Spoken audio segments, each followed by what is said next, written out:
Do you recall a time when dining out was a noteworthy event with mouth-watering fare that appeared special and deserving of celebration? A waitress who was familiar with the menu would take your order, and you would eat food that was freshly made by cooks who realized that grilled didn't mean microwaved in a bag. Today's dining experiences increasingly consist of reheated, pre-made calories served by exhausted youngsters wearing grins that are required by their employers.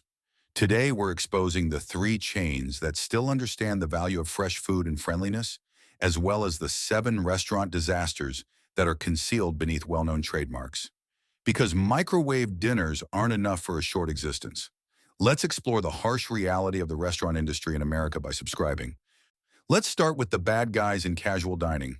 Families could enjoy freshly cooked burgers, steaks, and comfort food in a friendly setting at Applebee's neighborhood grill and bar, which served as the foundation for the company's success. Their slogan, "Eating Good in the Neighborhood," implied that their professional culinary staff produced high-quality ingredients with care.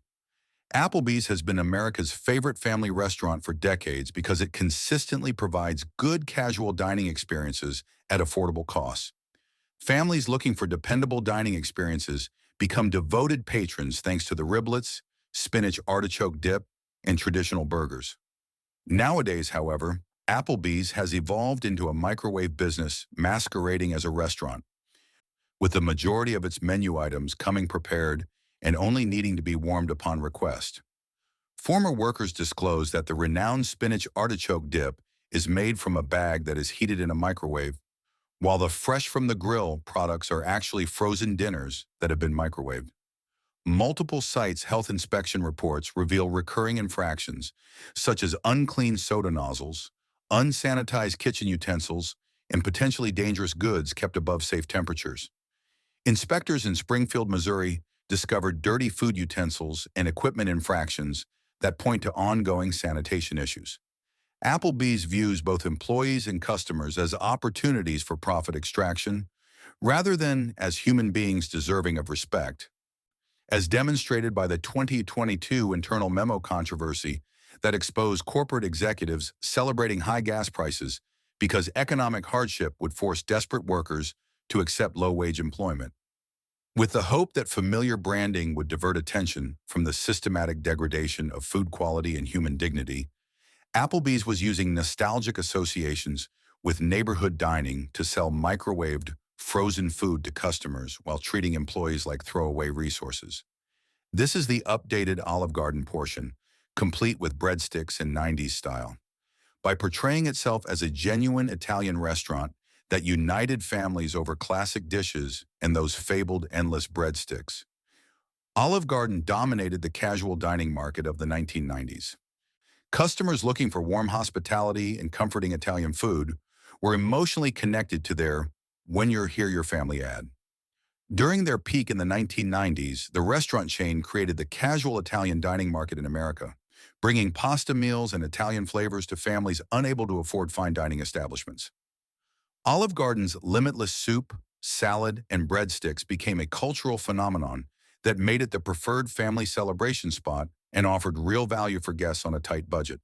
However, Olive Garden's Italian food is nothing like real Italian food. Instead of being produced fresh, the majority of the menu items are delivered frozen and reheated. According to former workers, sauces are purchased in industrial-sized bags rather than being prepared fresh. And pasta is prepared in ice baths every morning and then reheated in boiling water upon request. Not even the well-known breadsticks are baked from scratch. The Italian recipes are corporate approximations created by food scientists rather than Italian chefs, and they come frozen and are only reheated in ovens. Many of the meals had over 2,000 milligrams of sodium, which is more than the daily recommended limit in one meal. The sodium concentration is outrageous.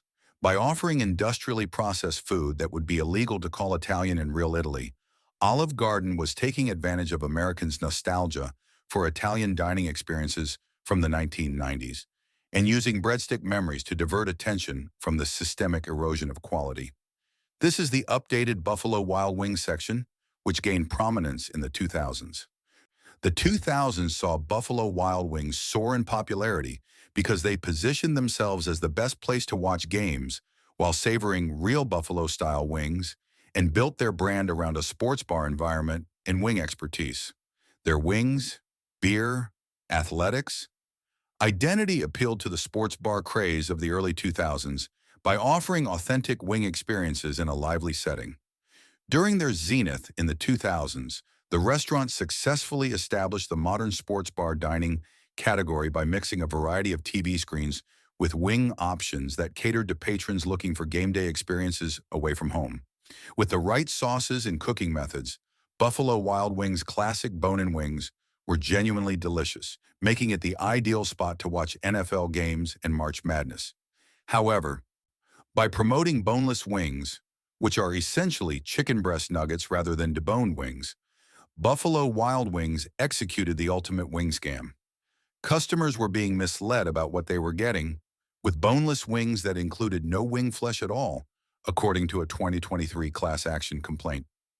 When a customer sustained terrible damage from a bone fragment in apparently boneless wings, needing numerous operations and medically induced comas after the bone pierced his esophagus, the deceit turned deadly. At first, the Ohio Supreme Court dismissed the case, holding that boneless simply identifies the cooking process and not the actual substance of the wings. Buffalo Wild Wings was selling consumers mislabeled chicken nuggets while posing real health risks due to excessive sodium and inadequate sanitary procedures, all while taking advantage of their customers' faith in the wing expertise they had developed during its prominence as a sports bar in the 2000s. Founded in Dallas in 1975, Chili's peaked in popularity in the 1980s and 1990s by establishing a reputation for Tex-Mex flavors and a laid-back dining experience that made Southwestern food affordable for the general public in America. Their sizzling fajitas, jingle, and baby back ribs became cultural icons that shaped casual dining for a whole generation.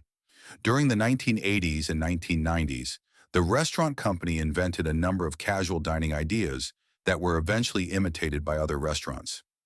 These included the creation of memorable dining experiences with the Amazing Blossom, sizzling fajita presentations, and tableside guacamole production. Chili's recognized the need of offering entertainment in addition to food, which is why they are the preferred option for date evenings and family get-togethers. However, when Chili's restaurant in Vernon Hills ran for a week with a broken dish machine, and then for 2 days without any water, it committed one of the most serious food safety lapses in restaurant history. As a result, hundreds of patrons became ill after eating meals tainted with human waste, causing a widespread Salmonella outbreak. Investigations by the health department showed that managers purposefully kept the water and sanitation issues from health inspectors while still serving food that was cooked in mind-boggling conditions. The Ultimate Smokehouse Combo has more than 2,500 calories and 6,000 milliliters of salt, which is 260% of the recommended daily intake. By continuing to operate restaurants in conditions that would be prohibited in food processing facilities, Chili's was essentially poisoning patrons while charging them for the privilege, capitalizing on decades of Tex-Mex credibility. In the 1970s and 1980s, IHOP, which opened its doors in 1958, dominated the family breakfast market by establishing itself as America's pancake destination, where families made memories over heaps of fluffy pancakes and filling breakfast cuisine. IHOP became the undisputed king of all-day breakfast dining because to their unique A-frame architecture and come hungry, leave happy promise. During their busiest decades, the restaurant chain pioneered the all-day breakfast category and cultivated true family customs around late-night dining and pancake breakfast. IHOP is a cultural icon for shift workers and late-night eaters because of their wide menu and 24-hour operation, which caters to clients looking for comfort food at any time of day. However, persistent pest management failures at IHOP facilities across the country pose health risks to both employees and patrons. Inspectors discovered more than 65 rodent droppings across the North Miami Beach store in 2025, including beneath machinery and in locations used for food storage. As a result, the location was ordered to close. In 2016, inspectors discovered 25 live cockroaches in the dish area, leading to the voluntary closure of the Kansas site. At the Silver Spring, Maryland site, live roaches were found close to the front door, and mold was found on bread, blueberries, and strawberries. High fructose corn syrup-loaded industrial batter mixes are used to make the pancakes. In order to run locations with pest infestations that would close food processing facilities and serve industrially processed food under the illusion of home-style cooking, IHOP was relying on its reputation as a breakfast institution. Founded in 1953, Denny's established itself as America's premier 24-hour diner in the 1960s and 1970s by focusing on providing comfort food at any time of day and around-the-clock service. Their Grand Slam Breakfast America's Diner concept turned into a cultural landmark that shaped late-night dining for many years. During their busiest decades, the restaurant business played a vital role by offering reasonably priced dining options at night when most other restaurants were closed. As the stereotypical American diner featured in innumerable films and television series, Denny's became a cultural icon for late-night diners, shift workers, and tourists in need of meals at odd hours. However, Denny's restaurants have persistent rodent infestations that pose real health risks to patrons. In 2025, inspectors discovered several rat droppings under shelves, behind machinery, and throughout food storage spaces, leading to the temporary closure of the Lakeland, Florida site. Due to inadequate food handler certification procedures, staff hand-washing neglect, and food items kept at temperatures below safe limits, the Albuquerque facility failed inspection. In a single menu item, the double cheeseburger has 1,190 calories and 3,400 micrograms of sodium, enough salt for a whole day. In order to continue operating with rodent infestations and food safety infractions that would be illegal in any other food service setting, Denny's was relying on their diner heritage. With its Seafood with Standards campaign, which guaranteed traceable, sustainable, and ethically obtained ocean goods, Red Lobster established itself as America's seafood authority and achieved its pinnacle of cultural domination in the 1980s and 1990s. The restaurant opened its doors in Lakeland, Florida in 1968. Their Cheddar Bay biscuits and nautical theme became cultural icons that allowed landlocked America to enjoy seafood. During their prime decades, the restaurant business democratized seafood dining by making middle-class families who normally couldn't afford high-quality seafood able to enjoy lobster, crab, and shrimp. Family customs surrounding special occasion meals and true customer loyalty were established by Red Lobster's Lobster Fest and endless shrimp promotions. However, Red Lobster is currently being sued in a federal class action for engaging in systemic sustainability fraud, which involves misleading clients about the ethical and environmental implications of the seafood they source. In 2024, a federal judge rejected their petition to dismiss, concluding that there was enough proof of misleading marketing tactics. The sustainable shrimp are sourced from farms in China, Vietnam, India, and Indonesia that utilize excessive amounts of antibiotics, destroy the environment, and enhance reproduction rates by eye stalk ablation, the crushing, burning, or chopping off of female shrimp eye stalks without the use of painkillers. Red Lobster was misrepresenting about sustainable standards in ongoing federal litigation, while utilizing their reputation as a seafood authority to sell consumers goods from fisheries and farms that commit animal abuse and environmental harm. Some restaurant chains still believe that providing excellent food and a positive customer experience are essential components of hospitality.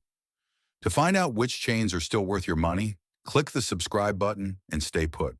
Waffle House has more than 3 locations and works on a very different premise than corporate casual dining businesses.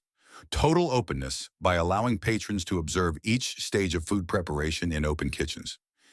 Their constant quality and 24-hour operations demonstrate that dining at any time of day doesn't have to mean compromising on food safety or quality. Waffle House is unique in that they don't conceal food production behind closed kitchen doors.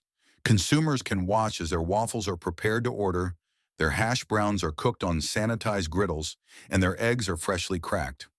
Accountability is created by this transparency, which is entirely lacking in corporate chains. There are quite a lot of customizing choices available. Customers can choose which toppings they add, how crispy they want their hash browns, and exactly how they want their eggs cooked. With meals ranging from $8 to $15, it's a great deal for food that's made fresh rather than reheated from frozen. For an organization that runs around the clock, the consistency is astounding. 3 a.m., the same quality. As of 8 a.m. with company policies that are disregarded when managers aren't looking, as opposed to maintaining food safety through ongoing visibility. Waffle House demonstrates that when businesses put real food preparation ahead of profit margin, maximization, transparency, and consistency are achievable, resulting in dining experiences that patrons can rely on since they can see precisely what they're getting. With a dedication to scratch cooking that rivals corporate chains, the Cheesecake Factory runs 210 locations. Their premium stance is justified by the fact that every menu item is cooked fresh to order, utilizing real ingredients rather than pre-made ones. Cheesecake Factory stands out for refusing to follow the prefabricated, reheated approach that has ruined the quality of casual dining. The more than 200 menu items are all made fresh every day, and restaurant inspectors frequently compliment their spotless kitchens and food handling procedures. When businesses put food quality above cost cutting, they may sustain scratch cooking in large-scale operations, as evidenced by the huge serving sizes and uniform quality throughout sites. The quality of the services is a direct result of the staff's appropriate training and pay. It's pricey compared to corporate chains, with entrees costing $18 to $30, but the pricing is based on labor and food expenses rather than maximizing profit margins. Proper preparation, large servings, and high-quality ingredients give customers true value. The Cheesecake Factory demonstrates that when businesses invest in adequate kitchens, skilled employees, and high-quality products rather than aiming on cost reduction, casual eating can produce restaurant-caliber cuisine. With an in-house butcher at each of its more than 670 restaurants, Texas Roadhouse hand-cuts over $1 million worth of USDA choice meat every year. At casual dining costs, the steaks produced by this dedication to fresh meat preparation rival those seen in upscale steakhouses. Texas Roadhouse's insistence on sticking to the basics is what makes them the clear winner. Instead than depending on freezer storage and reheating like corporate competitors, every side dish is prepared fresh every day and has a shelf life of less than 4 hours, guaranteeing freshness.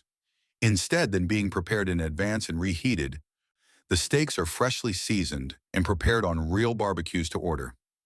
This made-from-scratch mentality also applies to croutons, dressings, bacon bits, vegetables, and mashed potatoes. Instead of coming in bags from corporate suppliers, everything is made fresh. Customers appreciate and reward real quality, which is why Texas Roadhouse recently surpassed Chili's, Olive Garden, and Applebee's to become America's largest casual dining chain by sales. Corporate chains cannot match the level of consumer loyalty created by consistent execution and affordable prices through marketing alone. With entrees ranging from $15 to $30, Texas Roadhouse provides excellent value for genuinely fresh food made by talented chefs who know that restaurants should do more than just reheat meals. Texas Roadhouse demonstrates that successful casual dining is achieved by treating both customers and food with respect and by producing dining experiences that retain patronage via constant quality rather than abusing it by dishonesty and cost-cutting. Businesses that value hospitality and those who prey on your hunger are at odds in the restaurant industry. Every meal you purchase is a vote for the type of food service you choose to support, and your dining budget is your weapon. Select eateries that are doing it right, those that use fresh ingredients, implement appropriate cooking methods, and treat patrons and staff with respect. Steer clear of corporate restaurant scammers who pose as real kitchens and try to sell you frozen food that has been microwaved. You deserve better dining experiences than reheated letdowns from understaffed, pest-infested establishments. Reward the eateries who provide real cooking by demanding it. If you want more honest information about what's actually going on in restaurant kitchens, hit subscribe. You may also leave a comment about the worst restaurant experience that made you want to never go back. Keep eating wisely and fighting the good fight against corporate food service mediocrity until the next time. For more food rankings that resolve arguments you never realized you needed resolved, please leave a comment below and remember to like and subscribe. Thank you so much.